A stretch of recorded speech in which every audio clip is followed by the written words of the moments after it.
Sewn Signs, or Semne Cusute, started 12 years ago and since then has gained global popularity. But maybe many people don't know what it's all about and the story of how it started. Ioana Corduneanu, the founder of this global trend, is here with us to tell us more about it. What is Sewn Signs? What is our purpose and what do we do? First of all, Sewn Signs, Semne Cusute is a dream come true. And it's our community and our NGO in charge with study and transmission of intangible heritage, connected especially with traditional Romanian textiles so far, because we are intent on growing. So we want to conquer the world in a good sense, of course, trying to help as many cultures as possible to reveal their beauty encoded into their traditional textiles. We have a community, a large community, online and offline, of course, more than 50,000 members, but even also more than, I think, 100 satellites groups activating not only in Romania, not only in Europe, but also on other continents, wherever Romanian diaspora exists. How did it all begin? Who were you before it all started and what made you go on this path? Quickly, my grandma taught me embroidery when I was 5 because she said it's a skill that I must have along with drawing and writing, because she taught me all 3 disciplines together. She said, you'll express yourself through writing, drawing and embroidery. So for me, embroidery was a form of expression to start with. And then I was passionate about mathematics, especially geometry, and I graduated the National College of IT, Computer Science, in Romania. And then I wanted to become an architect because alongside geometry, I was also passionate about organizing the space and creating beautiful experiences through spaces, volumes, colors, and I liked it. I wanted to be an architect. And I started to work in retail design because I was also passionate about trade and commerce and also about the cultural exchange that's also coming along with buying a new product. And I activated in retail design. I was very happy and my work was acknowledged and rewarded. But at some point I started to analyze my work and see if I'm totally pleased. And I realized as a designer, I'm not a perfect designer in my vision because I was not bringing good change for good in people's lives, as I thought a designer should. And I wanted to learn more about responsible design, eco-design. This was in 2010 when I went to the Design Museum in London, started to understand what other people are doing, what other designers are doing about responsible design. And browsing through the library, I realized Romania is not at all, not in any books, like Romania would be a black hole of responsible design. And I was disappointed at first because I was thinking we're quite responsible and we don't consume so much and we don't have such a huge carbon print compared with other European countries. And I thought, that's a problem because we are quite responsible, yet we are not in the books. And I understand we are not in the books because we don't have, we didn't have at that point a design school to shape designers into becoming responsible designers. But we are all responsible designers by default, by need. Because I would say yeah, Romania was quite poor, almost always. And we didn't have colonies to extract different goods. And we always had to manage with a little bit our yard or our forest had to offer. So we had to be very practical in our tradition. And we have some sort of sustainable design, but it came as a result of community design, collective design, and sustainable practices transmitted through tradition, through legends, through rituals, actually. And I shared these ideas and these thoughts with a Dutch designer, David Grass. He was very interested because he was in the books. He was in all the books. And I went to Amsterdam and I said, let's see what we can do for Romania. And after this discussion, he said, wow, these practices must be shared with the world. And he convinced me to participate in this design festival in Berlin in 2011. And because at that time I was more involved into interior design, let's say, because of retail design is more interior design, I proposed and I participated there with a collection of furniture inspired by the traditional Romanian furniture, and which is all of it zero waste and everything by default, and with a collection of textiles for home, like pillows and other goods. And during this festivals, we also had debates about how designers can convince people to consume less. And my idea into this debate was that designers can make the customers, the clients, to get emotionally attached to the objects. And if they cannot do it, there must be ways to do it, because no matter if you buy the most beautiful object, at some point it will lose value and something else attractive will appear, a different offer. But if there is about an object that you created yourself, or your mother created it for you, or somebody else, your grandma, your daughter, whatever, this object will have added value, which is emotional value, and will keep you connected to this object. You don't want to throw away a precious sweater that your mother made for you. And I was pretty much thinking about this idea. We can make our own objects, or we can teach people, we as designers, we can show people how to become designers themselves, at least for some of the objects. And I remember that many of my colleagues, designers at that meeting, were quite skeptical, because they were thinking that customers, they were seeing the people, the public, in a different category. They couldn't understand how we can mix with the normal people who are not designers. And thinking that you need many years of training in order to be able to create an object for yourself. I had experience in Romania. Everybody was, at least up to some point, everybody is able to knit a hat or to create a scarf or something very basic, because again, we were taught by the need, first of all. And I had a different opinion, and I thought I should give it a try. And then it was another debate there regarding originality. And I know that basically the discussion was created about copyright issues.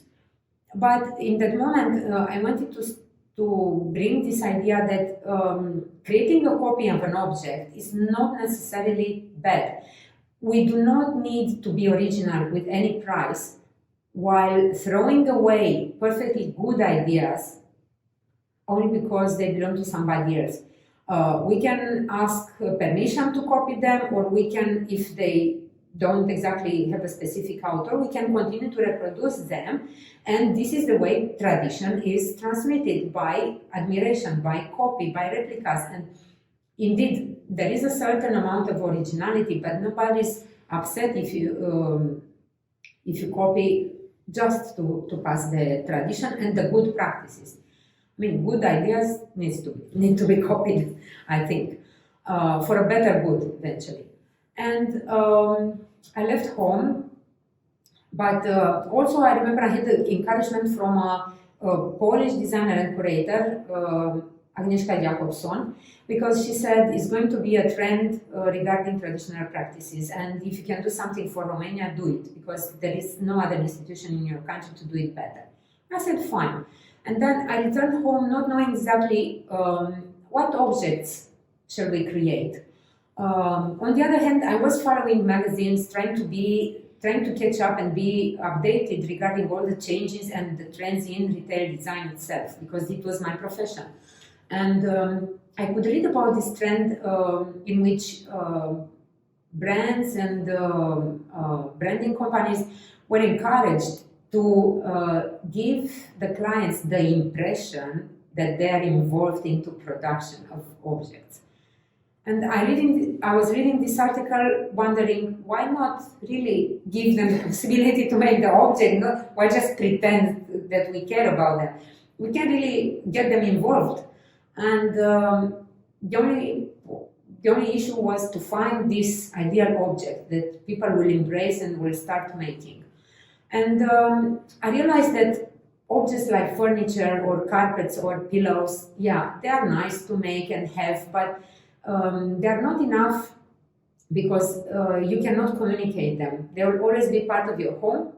In your comfort of your home, you are going to admire them, enjoy them, but you cannot make a statement out of them, because only when you make a blouse or a clothing item, it stands out. Everywhere you go, you become a brand ambassador for this idea.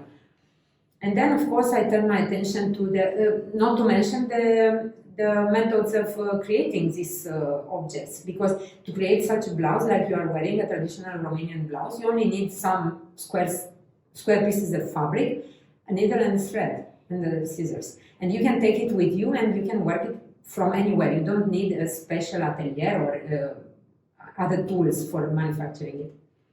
Also, I was thinking, okay, who do I have to, as a brand ambassador for this idea, and how will I promote it? Because any model I take from the actual society, we don't have, in Romania, we still don't have models. We don't have a personality, let's say, who would have the approval, everybody's approval, everybody's contested, and we lack female models a lot.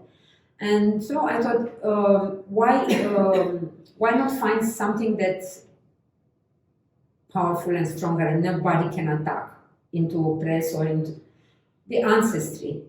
At some point in Romanian tradition, the ancestry, it can be even stronger than God, or can have equal power with God.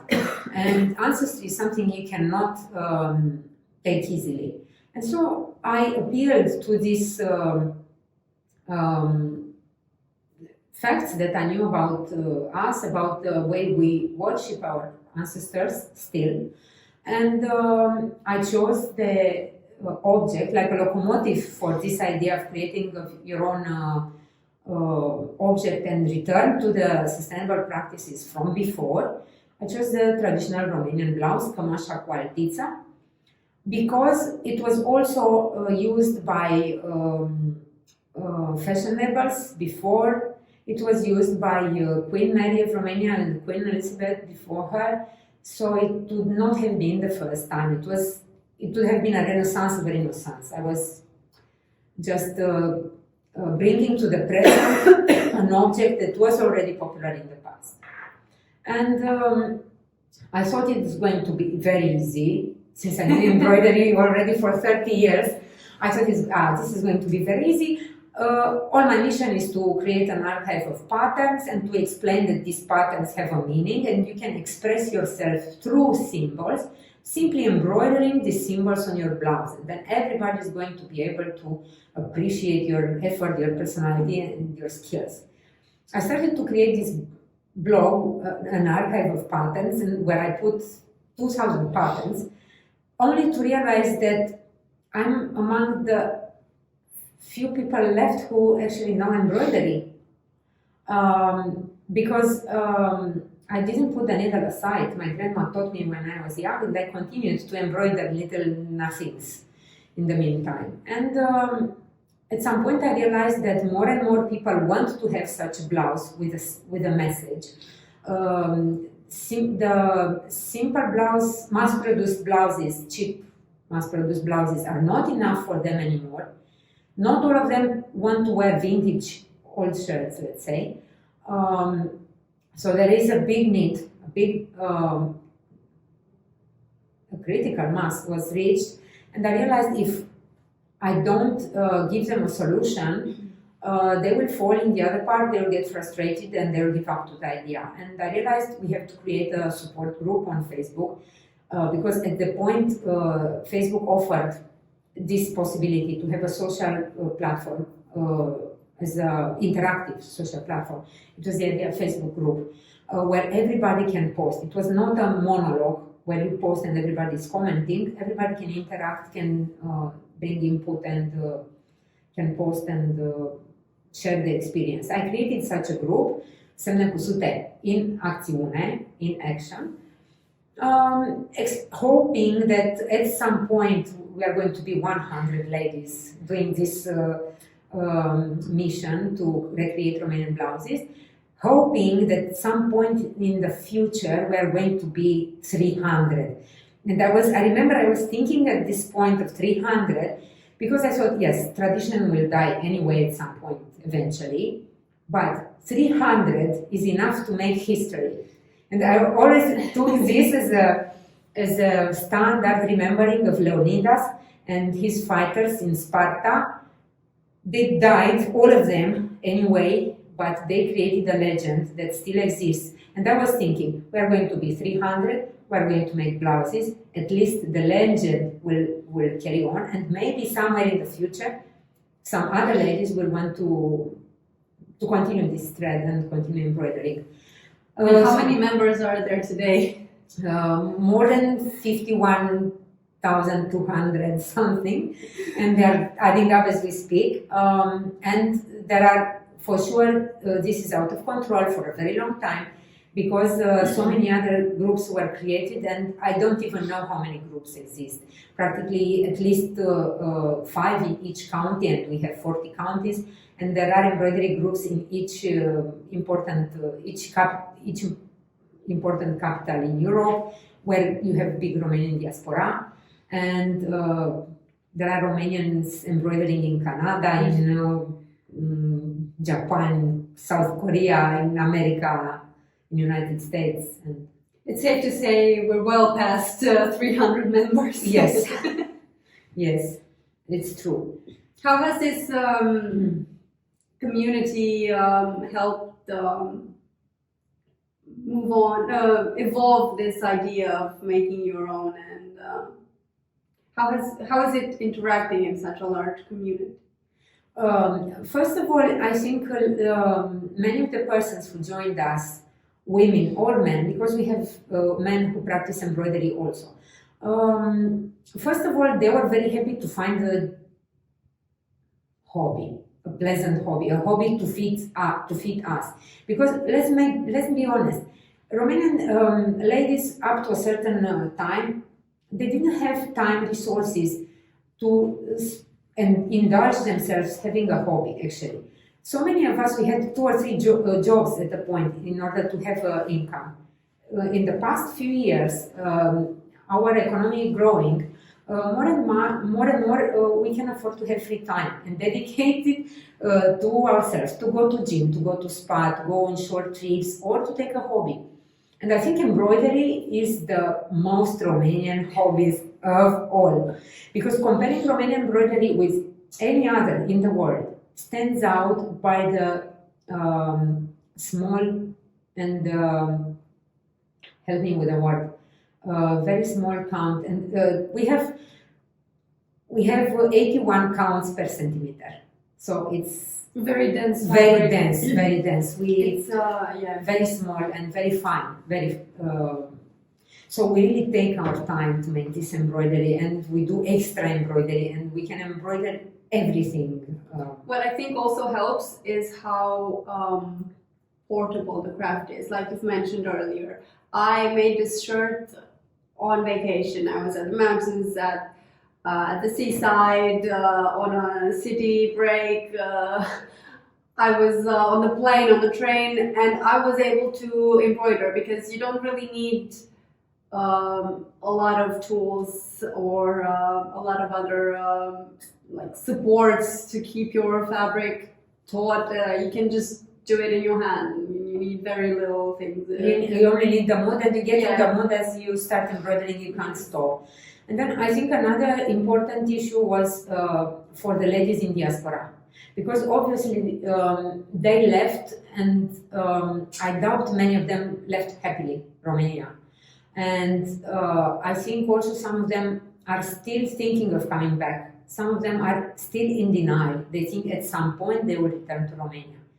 No matter how happy and how content they are, they miss Romania, and it's normal in the first generation of diaspora. And they want to keep these ties on with Romania, so they know their roots are in Romania, and they want to continue and having this Romanian blouse. And it's so impressive to think about that even in the past, when they left for America in the old times, 100 years ago, women were taking their Romanian blouse in the luggage. I mean, for us, it's like a flag. I'm not sure if you emigrate and take your flag, but you take your blouse. So it's something very important. And I think this is also something to mention, keeping the diaspora connected in a happy way. It's also connected, it's also important to see that we are connected through generations. In our community, there is almost no conflict between generations. Or it is the other way around. It is the old generation asking for advice and for help for the new generation because they don't know how to handle the devices, the smartphones. But there is not such a big conflict. I mean, everybody's embroidering and nobody's asking what's your age or to make a separate group. No. And I remember when I joined, I was in my early 20s, and most of the other members were in their 30s, in their 40s, in their 50s. And I never experienced any sort of weirdness about the difference in age. We were all equal, regardless of age or social status or whatever. Even religion. That was a very positive experience because usually, especially when you're fresh out of high school, all your past experience have been with people older being your superior, being your teacher, your mentor. You're never on an equal step with them. And it was very refreshing to be equal with people regardless of age. And I think that's also helpful for people who join us that are older, that are retired, and they're not treated like grandmas who have nothing to contribute. They're yes, everybody has some experience to share, and then further on we're going to see if this experience is useful. And it's also interesting and nice that we get along no matter our religious beliefs, because tradition comes many times with beliefs and sometimes with religious practices. And we have these Muslims ladies from Constanța or Mangalia, even able to work on Sundays, and we are able to joke about this kind of things because some Orthodox ladies, Christian Orthodox ladies, don't want to work on Sundays, and the Muslims ladies will say Allah will not be upset. And of course there are many who don't have a precise religion at all, but we don't. So we practice tradition in the 21st century. In the 21st century, and we take the sustainable ideas from tradition. We don't want to be stuck in the past. No, we don't want to go back to the past. We like electricity and voting and hot water. Yes, exactly. But we are also wise enough to see that there are values in the past, and it's a pity to waste them just for the sake of being with everything new. So, or original. We don't necessarily want to be original. We want to be in balance, past and present and future. religions, age, everything. Just a balance. And what sort of activities have we done in the past? What has the association done? The association was formed as a official to make our community official, actually, because we needed that in order to form partnerships with our national museums. We needed to study into depth all these textiles that are really very old, very fragile, that were preserved in difficult conditions and circumstances before. Let's say we have good conditions in our museums now, but it wasn't exactly the same during communism or so. So some of the textiles are damaged. They cannot be displayed easily for the public. They cannot be given access easily. So I was allowed to study these old textiles. Based on this, I could study the right materials that were used in the past. I understand that it's not difficult for us to give up on cotton, because in our tradition we had to rely on linen and hemp, silk and wool. So we returned to these materials and we are very happy, and now we changed our wardrobe according to this as well. So even if it's not a traditional shirt, we try to wear linen and wool, simply because we rediscovered the benefits of these materials. In the same time, we like to explore materials created with new technology. I mean, if you mix wool with silk and with modal, we are going to try it to see if it's good or not.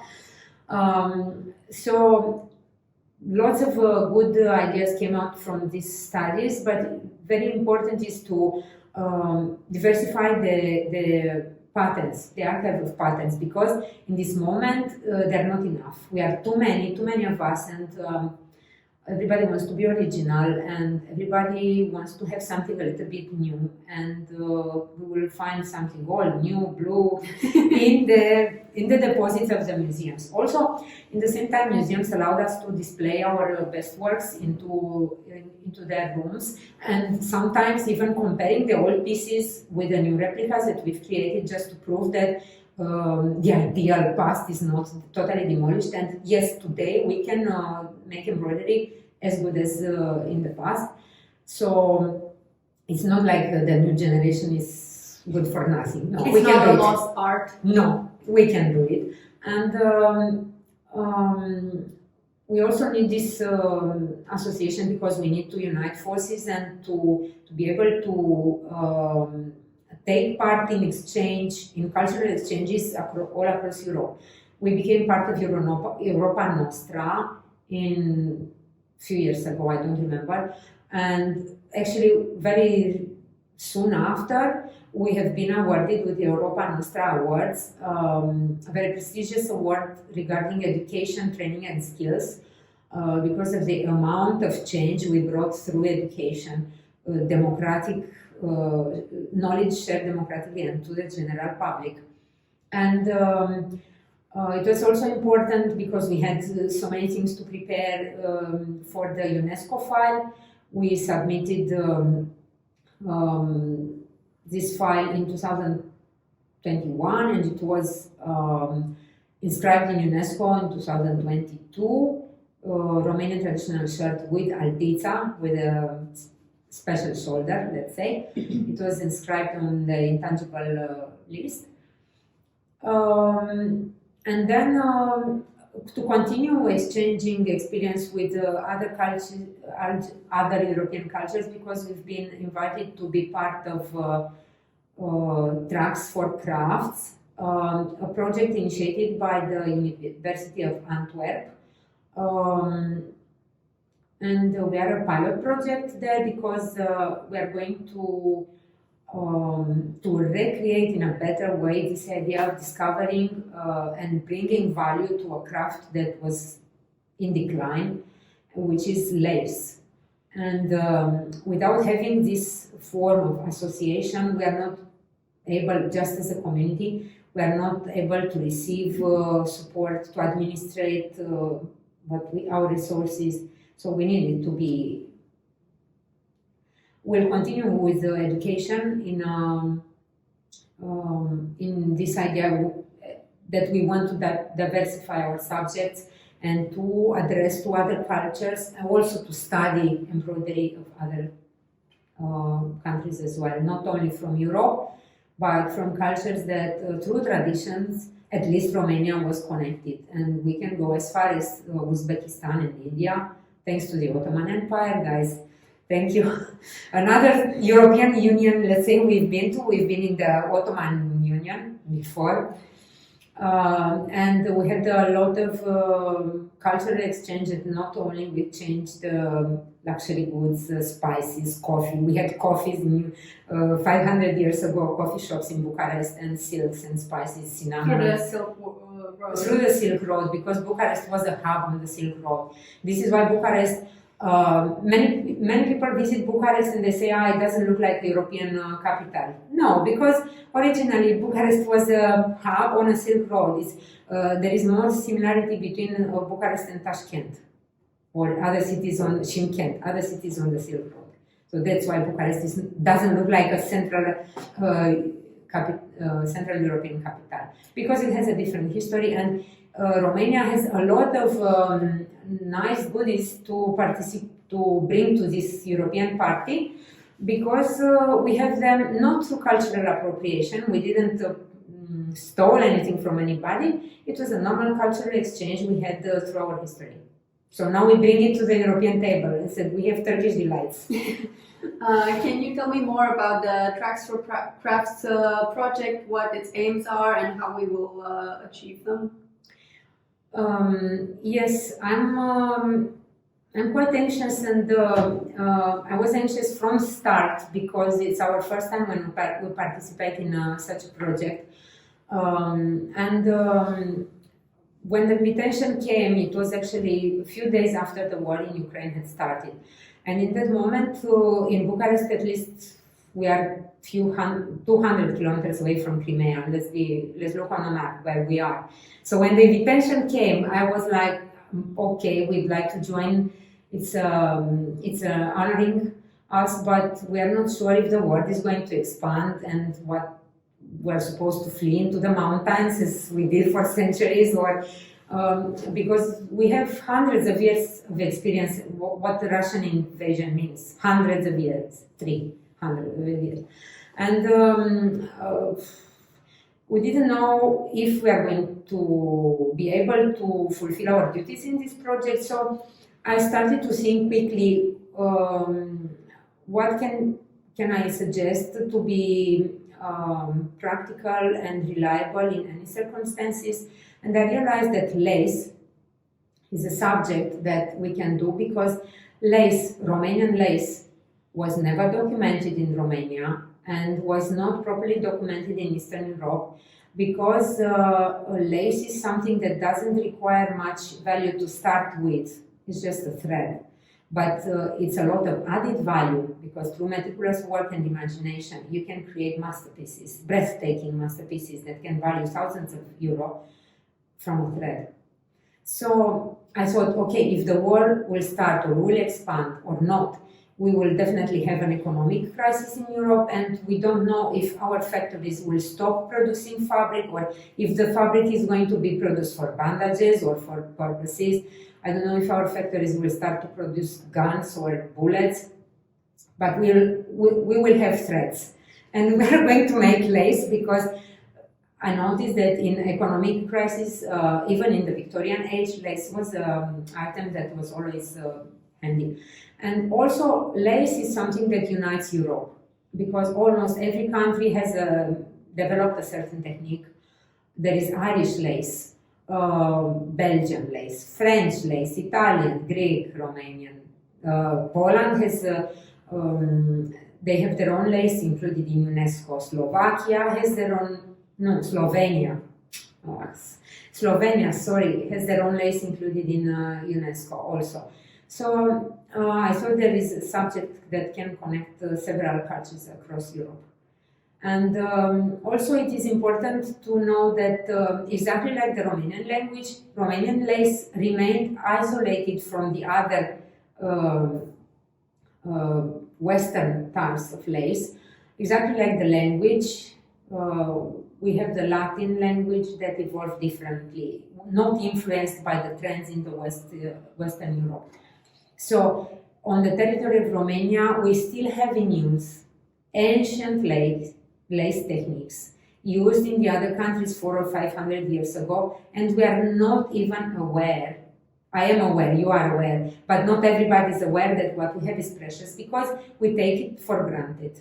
And if you look about it and study it properly, you realize that if you want to understand lace and the evolution of lace, maybe it's good to start from the Balkans, from Greece, why not from Romania?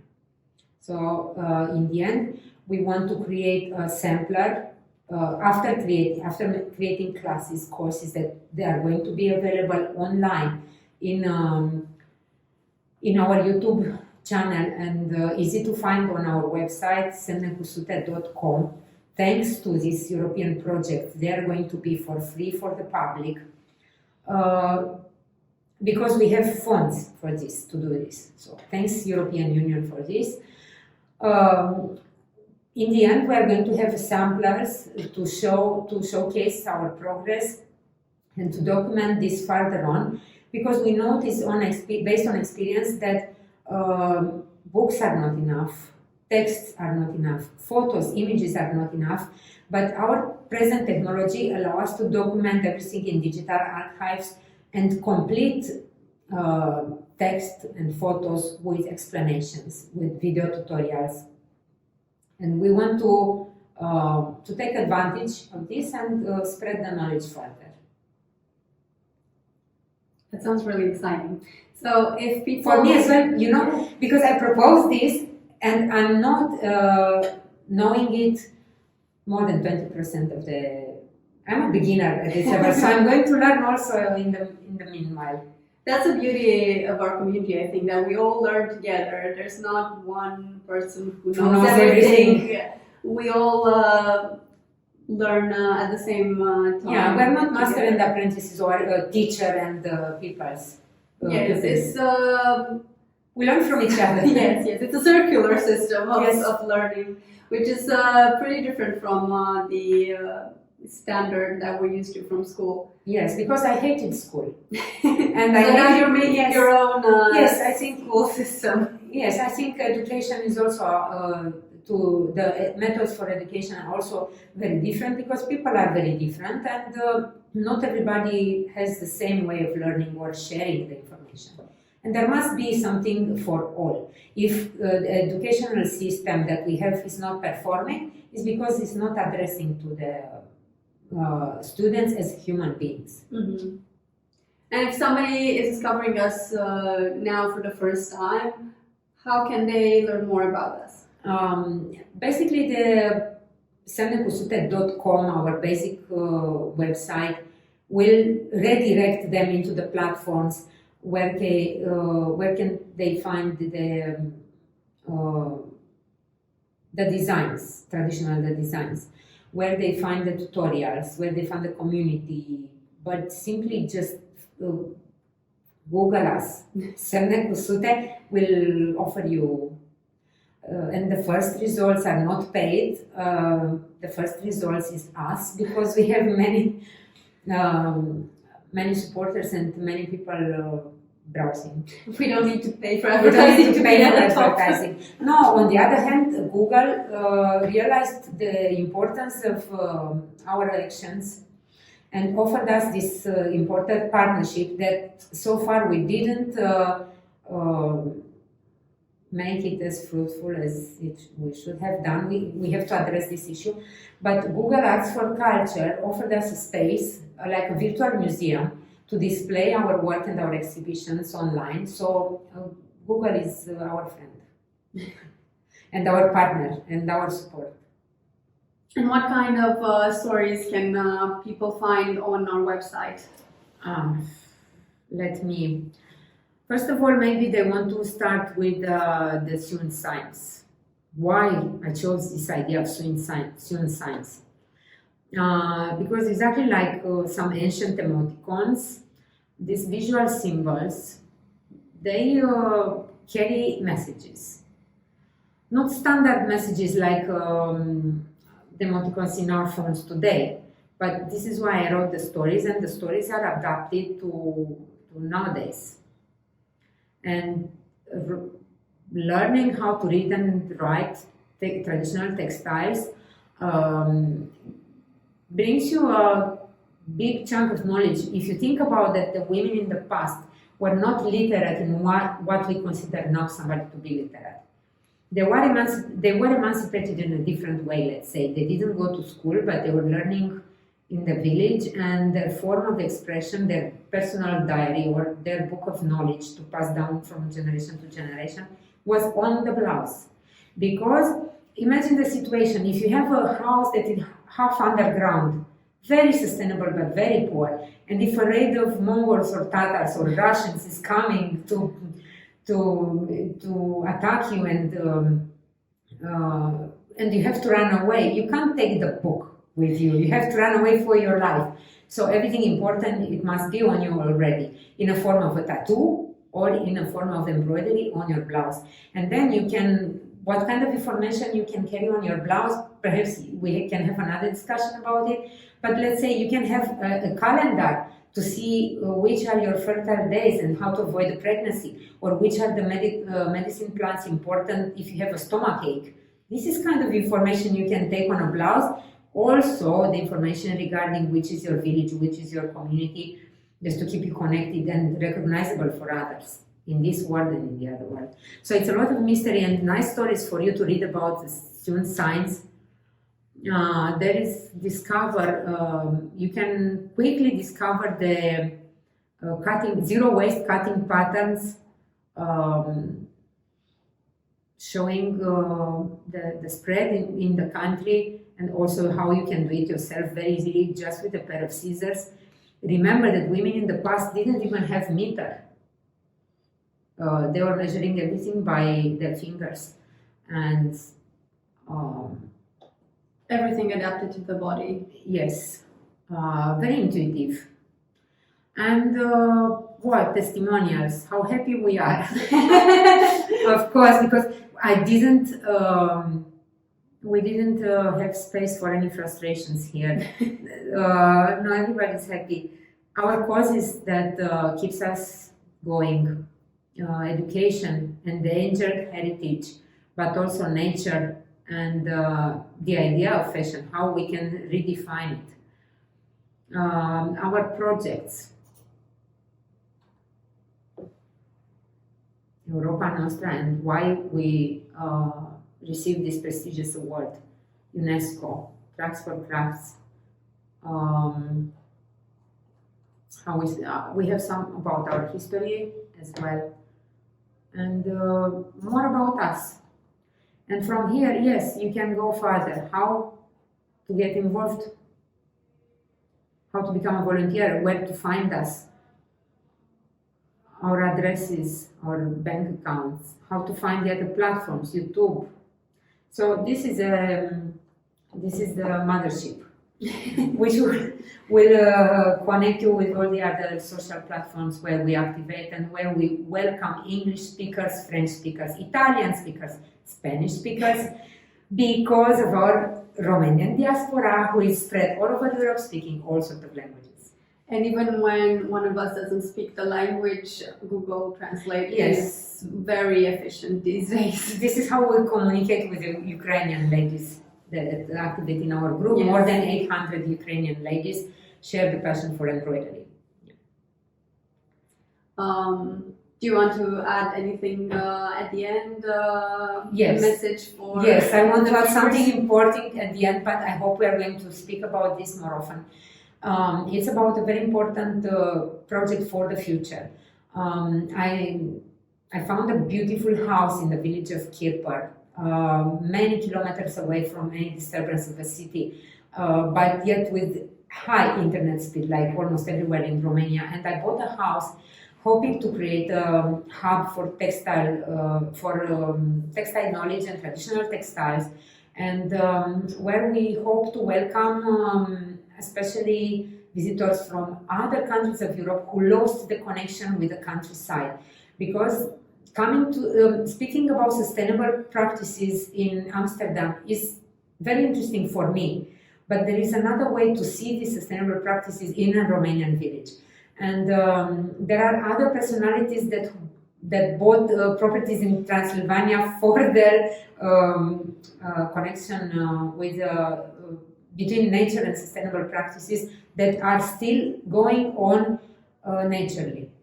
Not imposed, not started through a project, but they continue to get along. So we want to create this hub, we want to create this house. This house is for the people, so we hope people to get involved also with donations, but also with ideas, because we want people to enjoy it further and benefit from it.